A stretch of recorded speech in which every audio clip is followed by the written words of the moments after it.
अस्सलाम वालेकुम नाज़रीन इकराम, मैं हूं आपकी मेज़बान डॉक्टर मुक़द्दस मलिक, आपके अपने प्रोग्राम आपकी बात आपके साथ में। नाज़रीन इकराम, अगर हम ह्यूमन राइट्स को डिस्कस करें तो मेरे ख्याल में अल्लाह पाक के हजूर हर गुनाह की माफ़ी है, हर बात की माफ़ी है। अगर हम सच्चे दिल से तौबा करें किसी बात पर भी तो उसकी माफ़ी है। लेकिन ह्यूमन राइट्स एक ऐसा अमल है, एक ऐसी कमिटमेंट है इंसान की ज़िंदगी के साथ जो अल्लाह पाक ने की हुई है कि इसकी कोई माफ़ी नहीं है। और कोई भी इंसान अगर अपनी ज़िंदगी में किसी भी इंसान की मदद करता है, किसी दुखी इंसानियत की मदद करता है या दर्द दिल रखने वाला इंसान होता है, तो ऐसे इंसान को माशरे में भी उसकी रिस्पेक्ट होती है और अल्लाह पाक भी उसको बहुत पसंद फरमाते हैं। नाज़रीन इकराम, इस वक्त हम मौजूद हैं डेरा हाजी बशारत पर मराड़िया में, और आपकी मुलाकात एक ऐसी शख्सियत से करवाते हैं जो समाजी सियासी होने के साथ साथ उनका फैमिली बैकग्राउंड समाज से मुंसलिक है और उनकी समाजी सरगर्मियाँ इस तरह से हैं कि हाजी बशारत साहब अल्लाह पाक उनकी मग़फ़िरत फरमाए, उन्होंने अपनी ज़िंदगी में कभी भी कोई फ़ैसला, कोई पंचायत, कोई भी इलाकाई मसला था तो अपने डेरे पर डिस्कस किया, आवाम को खुशामदीद कहा, खिदमत खलक के पैटर्न पर हमेशा लोगों की मदद की, लोगों की रहनुमाई की और जहाँ तक हो सका गाँव के मसाइल को अपने डेरे पर हल करने की कोशिश की। उनकी जो कमिटमेंट थी सियासी बेस पर वो NA-70 में पीपल्स पार्टी के साथ थी, लेकिन इस इलेक्शन में जो अब जनरल इलेक्शन हुआ था इसमें उन्होंने अपना पैटर्न या अपनी सपोर्ट जो है वो PTI को की।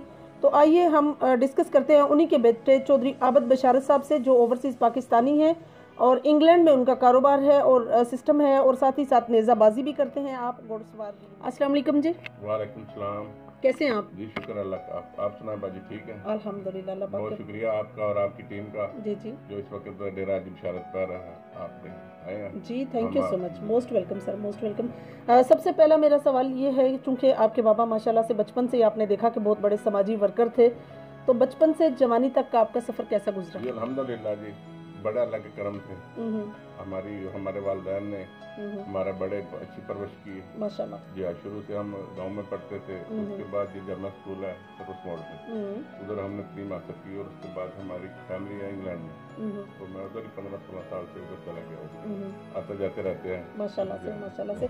सर, आपके फादर जो हैं उन्होंने अपने इलाके में काफ़ी समाजी खिदमत की हैं, अपने इलाके में काफ़ी खिदमत खलक की है, तो आपने उनको देखा कि वो कौन कौन से फैसले किस तरह से करते रहे? जी बस उनकी जहानत थी, हमारे सारे खानदान, हमारे चाचा जो है वो भी पुलिस में थे, हमारे इस्लामाबाद में भी थे, बड़े आला अफसर थे, उसी वाले से उनकी जो भी बात होती थी लोग मान जाते थे माशाल्लाह से, बड़े रिस्पेक्ट करते थे, बड़े भाइयों की तरह। सारा गांव इलाका सारा हमारी इज्जत करता था। सही। सर, पीपल्स पार्टी के आप बहुत बड़े सपोर्टरान थे और काफ़ी सालों से मुसलसल आप पीपल्स पार्टी के साथ थे, कायरा बरादरान के, तो आप मुझे ये बताइए कि ऐसी कौन सी वजूहात बनी है कि आपने PTI को सपोर्ट किया और उनको नहीं? जी बाजी, ये हमारे गांव में कुछ काम नहीं हुआ, सारी जिंदगी से 2000 से इनके साथ थे, शुरू से ही थे, हमारे वालिद इनके साथ थे, हमारे बुजुर्ग हमारे गांव के, तो इन्होंने हमारे गांव का कुछ ख्याल नहीं रखा, तो इसलिए इस मरतबा हमने छोड़ के तो ये शाह साहब के साथ लगे PTI में आए। तो शुरू से ही कायरा बरादरान हमारे यूनियन कौंसिल से भी जीतते रहे हैं और हमारे गांव में भी जीतते रहे हैं। तो जब से हमने छोड़ा तो हम शाह जी के साथ हैं, फैजल हसन शाह को हमने सपोर्ट किया, तो उस हवाले से वो अक्सरियत से जीते। सही। अच्छा, मुझे ये बताइए कि NA-70 में शाह साहब की जो आपने सपोर्ट की है, तो कुछ इलाके के मसाइल कोई काम हल हुए? जी थोड़े थोड़े हुए हमारे गांव में, या हमारे गांव में थोड़े थोड़े हल हुए, लेकिन इतने नहीं है। महंगाई तो हो गई है, लेकिन उस हवाले से काम ज्यादा नहीं हुआ, लेकिन थोड़े बड़े हो गए, कायरा बरादरान से बेहतर हो गए, कायरा बरादरान से बेहतर हो गए। सही सही। अच्छा सर, मुझे ये बताइए कि आप माशाल्लाह से बहुत अच्छे नेज़ेबाज भी हैं और घुड़सवार भी हैं, तो नेज़ेबाजी का शौक आप में कब से है? जी शुरू बचपन से ही है, हमारे वालिद घोड़े रखते थे, उधर से ही से हमारा शौक था, तो अभी भी लगा हुआ है, हमारे बच्चे भी इसी ख्याल से नेज़ेबाजी का शौक है उनको भी, तो हमें भी शौक है घोड़ों का। तो आपने अपने कितने जो है समझ लें कि गेम्स खेले, इसके कितने आपने विन किए हैं? जी बाजी, काफी गेम खेले हैं, विन भी किए हैं। अच्छा अच्छा। काफी गेमें खेली हैं और विन भी किए हैं, तो माशाल्लाह अभी कोशिश जारी है हमारी। सही। आपका किस क्लब के साथ अटैचमेंट है? हमने अपने नया क्लब बनाया, मदनी अल बगदादी क्लब। पहले तो डेरकुना क्लब के साथ थे हम, अभी हमने अपना क्लब बनाया, मदनी अल बगदादी टेंट बागी क्लब पाकिस्तान। सही, माशाल्लाह से। तो कैसा आप घोड़ों के बारे में स्पेशली अगर उनकी सेहत के बारे में बात की जाए तो आपको क्या लगता है उनके लिए क्या क्या चीज़ का ख्याल रखना चाहिए जिससे वो फिजिकली फिट रहे? जी, इनका दाना, इनके चारे का सारा सामान, इनका देखभाल तो जरूरी करती है ना। एक दिन भी ये बच्चों की तरह होते हैं, एक दिन भी ख्याल ना करे तो ये तो नहीं ना साथ सही, इनकी हेल्थ बिल्कुल प्रॉपर नहीं रहती, कमजोर हो जाते हैं। एक दिन भी इनका ख्याल ना रखे तो ये उसी दिन पता चल जाता है कि इनका कल ध्यान नहीं रखा। बिल्कुल सही। पीटीआई को आपने चूज किया था तब्दीली के लिए, तो अभी आप उनसे डिसअपॉइंट तो नहीं हुए? आपको ये तो नहीं लगता कि आपने जो किया था वर्क उनके लिए थोड़ी सी ज्यादा हो गई है, इससे लोग वहाँ परेशान है। हमने काफी सपोर्ट किया पीटीआई को। सही। ओवरसीज पाकिस्तानी होने की के साथ साथ आपकी क्या राय है प्राइम मिनिस्टर साहब इमरान खान के बारे में? इमरान खान साहब को यही है कि थोड़ी महंगाई कम करें, कुछ गरीब आम का ख्याल करें, तो इसी वाले से हमने इसको ओवरसीज होने के नाते पर हमने काफी इनको सपोर्ट किया। अच्छा, नहीं मतलब आपको क्या लगता है कि किस तरह से इंसान है वो बेजाते खुद? आप खुद तो बहुत अच्छे हैं, खुद तो बहुत अच्छे हैं इमरान खान, लेकिन उनकी टीम नहीं सही, उनका साथ दे।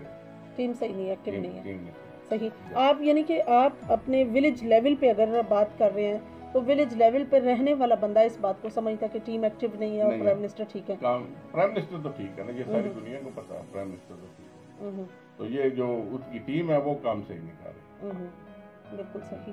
सही।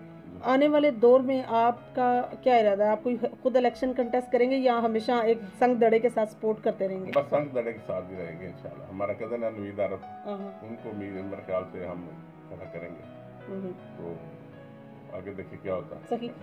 आपका जो फैमिली बैकग्राउंड है समेत सियासी समाजी होने के साथ साथ आपके जो हैं पुलिस ऑफिसर्स भी रहे हैं, तो कैसा वक्त गुजरा आपका? मतलब सारा खानदान ही पुलिस में रहा है, सिपाही से लेकर आईजी तक। हमारे चाचा जेल पुलिस में भी रहे हैं और हमारे दूसरी पुलिस में भी रहे हैं, FIA में भी थे हमारे चाचा इसी वाले से, तो काफी लोग हमारी रिस्पेक्ट करते हैं।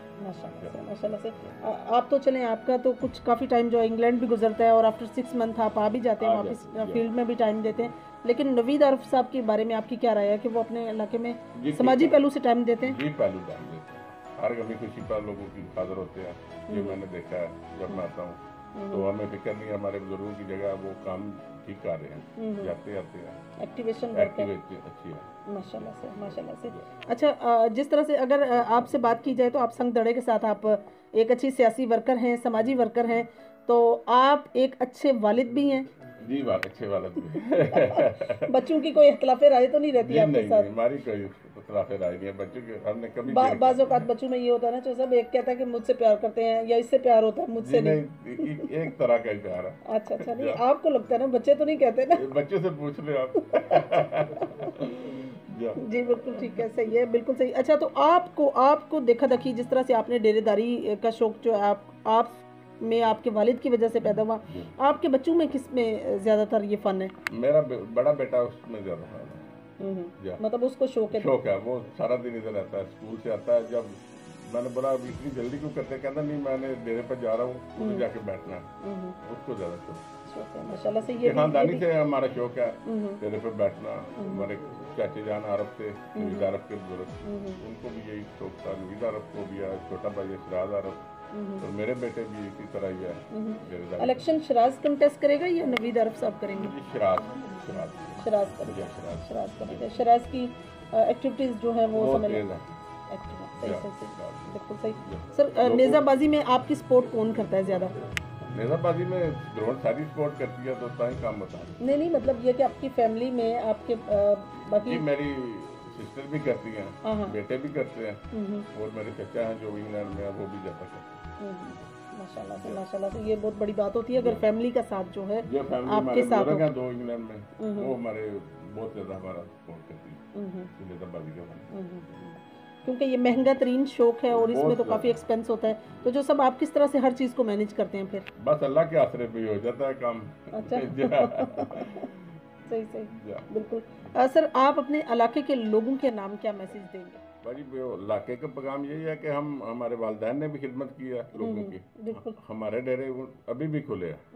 माशाल्लाह, जा बिल्कुल सही। अगर मैं हमारी गैर मौजूदगी में हमारे बेटे हैं इधर, हमारा डेरा दूसरा चौधरी तरफ का डेरा, वो भी मेरा अपना डेरा जाती डेरा, तो वो भी वहाँ के लिए खिदमत के लिए खुला हुआ है। तो पहले भी जैसे हमने हमारे वालिदैन ने खिदमत की है, हम भी इसी तरह ही हाजिर हैं। ना तो हम तो इलेक्शन इतने बड़े सियासी लीडर हैं, हम तो सिर्फ समाजी कैंडिडेट हैं छोटे से, आवाम की खिदमत के लिए, गांव के लिए। तो पहले हमने पीपल पार्टी को छोड़ा, और हमारे गांव का काम नहीं सही हो रहा था, हमारे यूनियन काउंसिल का काम नहीं सही हो रहा, इसलिए छोड़ के हमने पीटीआई में शामिल हुए, इसकी वजह से। और तो ऐसी कोई बात नहीं। बिल्कुल सही, बिल्कुल सही। अच्छा साहब, आप मुझे ये बताइए कि ज़िंदगी में हर इंसान की कुछ अचीवमेंट होती है और कुछ ऐसी भी होती हैं जो जिस पे बड़ा फ़ख्र महसूस होता है, प्राउड महसूस होता है। आपकी ज़िंदगी में कोई आपका ऐसा एक्ट जिस पे आपको फ़ख्र महसूस होता है? फ़ख्र महसूस वाली बात तो ये है कि हमें यही फ़ख्र महसूस होता है कि हमारे वालिदैन हमसे खुश किए, हमारे चाचा खुश किए हैं, जो दुनिया से चले गए हैं वो हम पे खुश हैं, हमारे वालिदैन दुनिया से चले गए हैं वो हम पे खुश किए हैं, हमारे से परेशान नहीं थे। मतलब किसी किस्म का कोई ऐसा अमल नहीं हुआ जिससे उनकी नाराजगी हो, जो हमारे दिल में रंज हो, इस तरह की कोई बात नहीं, यही प्रूव है हमारा। तो सर आप पाकिस्तान से तो आउट हैं, ऑब्वियसली आप ओवरसीज पाकिस्तानी हैं, आपका बिजनेस सिस्टम है, तो आप जब वहाँ रहते हैं तो आपको पाकिस्तान किस एंगल से नज़र आता है? मतलब आप हमारे मुल्क में आपकी यादें या बातें या क्या किस तरह से आप फील करते हैं वहाँ? जी ध्यान इधर रहता है पाकिस्तान काम यानी जिस्म वहाँ, ज़हन इधर। सही। गाँव की गलियाँ सारा कुछ याद आता है, नींद भी नहीं आती उधर से, जो 6 महीने साल रहे तो नींद भी नहीं आती। ध्यान पाकिस्तान में होता है, अपने गांव की तरह, अपने इलाके की तरह। सही बात कर रहा हूँ, बिल्कुल सही, ऐसा ही होता है। जब बंदा परदेश में होता है तो डिफिकल्ट होता है, परदेश में रहने की और फीलिंग हो जाती है, पाकिस्तान में आके फीलिंग और हो जाती है, उधर बंदा परेशान रहता है, ध्यान इधर होता है पाकिस्तान में, तो अल्लाह के आसरे पे दुनिया चल रही है। जी बेशक जी, ऑब्वियसली काम के सिलसिले में जो है हमेशा आगे पीछे जाना, लेकिन ध्यान तो पाकिस्तान में रहता है। जी तो नाज़रीन, ये थी चौधरी आबिद बशारत साहब की गुफ्तगू, और बहुत अच्छे से उन्होंने मैसेज अवाम को दिया है कि उनका भले कोई सियासी लिंक नहीं इतना बड़ा, ना ही कोई बहुत बड़े सियासी कैंडिडेट हैं, वो समाजी कैंडिडेट है, अपने इलाके की खिदमत के लिए बने हैं। तो जिस तरह से डेरा हाजी बशारत हमेशा से उनकी ज़िंदगी में खुला था, इसी तरह अभी भी डेरा ओपन है और लोग आ सकते हैं अपनी किसी भी रहनुमाई के लिए, जहाँ तक उनसे हो सका वो लोगों की रहनुमाई करेंगे। और साथ ही प्राउडेस्ट अचीवमेंट में उन्होंने बात की कि वालिदैन उनसे खुश गए, और इससे बड़ी अचीवमेंट उनकी ज़िंदगी में और कोई नहीं, और मैं समझती हूँ ये अवलीन अचीवमेंट है। और नाज़रीन इकराम, आप अपनी जो अवेयरनेस है, आगाही दे सकते हैं हमें हमारे प्रोग्राम के बारे में, क्योंकि कोई चीज़ भी परफेक्ट नहीं होती, कहीं ना कहीं कोई मिस्टेक हो जाती है, तो आप अपनी आगाही ज़रूर दीजिएगा हमें, आप हमारे साथ रहिएगा और हमें बताइएगा कि हमारे प्रोग्राम में कहाँ मिस्टेक्स हैं, कहाँ हमें ज़्यादा मज़ीद बेहतर करने की ज़रूरत है। इंशाल्लाह आपकी और हमारी मुलाकात होगी फिर किसी नए प्रोग्राम में, तब तक के लिए इजाज़त चाहती हूँ। अल्लाह हाफिज़।